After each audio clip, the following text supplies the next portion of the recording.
Hello guys, আসসালামু আলাইকুম। Welcome back to my YouTube channel. তো আজকে আমি আপনাদেরকে দেখাবো তিস্তা নদীর মাঝে একটি স্কুল।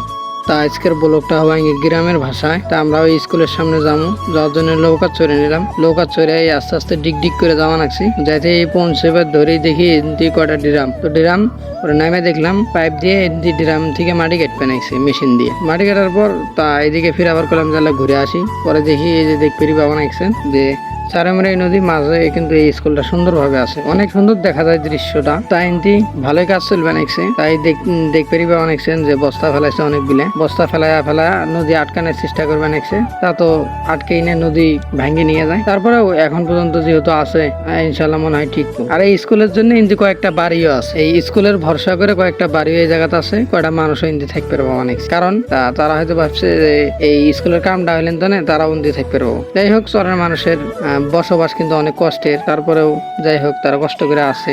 মাশাআল্লাহ, স্কুলটা অনেক সুন্দর দেখা যায়। কিন্তু দুঃখের বিষয় হওয়া নাকছে চারমুড়ি নদী, ঠিক আছে। ছোট ছোট বাচ্চা, এটা যেহেতু প্রাইমারি স্কুল, ছোট ছোট বাচ্চাগুলো আসবেও পায় না। চারমুড়ি যদি নদী থাকে তাহলে বাচ্চা কাচ্চাগুলো কেমনে আসবে? আপনি কি চাবেন যে আপনার বাচ্চা হলে নৌকা দিয়ে পাঠাই? এত বড় একটা নদী যদি নৌকা দিয়ে আসছে, একটা দুর্ঘটনা হয়ে যায়। যাই হোক, এই জন্য স্কুলটা টিকানোর জন্য অনেক করবে নাকছে। তা ব্লক বানাবো আগে থেকে এরকম কোনো পরিকল্পনা করি নাই, এই জন্য আগের কাঠকুট নেওয়া হয় নাই। তা নদীর মাঝে হুট করে যায় ভাবা, মানে মাথা মাঝে একটা চিন্তা এলো যে আমার না একটা ইউটিউব চ্যানেল আছে। তা ওই কথা যখন মনে যাইলো তখন থেকেই করলাম যে না, এখন থেকে এলাকা কাট নেই, হালকা পাতলা যা হয় হবনি।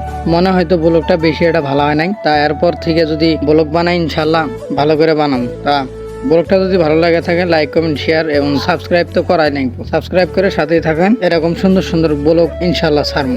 নদী দিয়ে যাইতেই অনেক সুন্দর সুন্দর জায়গা দেখতে পেলাম। যাই হোক, নদীর মানে মাঝে যে জায়গাগুলো, নদীর দুই সাইডে ঘাস সবুজ শ্যামল, দেখলেই বোঝা যায় এটা সোনার বাংলাদেশ। বাংলাদেশের নদী অঞ্চলগুলো দেখলে আল্লাহর রহমত অনেক ভালো লাগে।